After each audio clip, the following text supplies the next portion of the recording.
Let's start with the BetMGM game of the week. Third Saturday in October, baby. Tennessee, Alabama, going to Tuscaloosa are the Volunteers. 7:30 Eastern, ABC. The Crimson Tide now favored by 8.5. That's a big number. It's a very big number. Now, Tennessee, if you win this game, playoff odds look pretty nice. Okay, you got Oklahoma at Florida and Vanderbilt. If you win this game, go 2-1 in that stretch. And a year after Nico Iamaleava left you for dead post-spring football, you brought in Joey A. I'm just saying, you built that Josh Heupel statue if you make the playoff.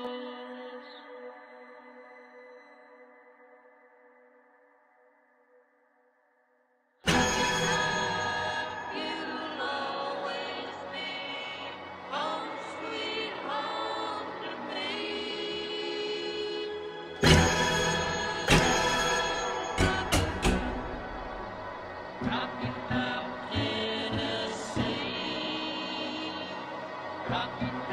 Tennessee.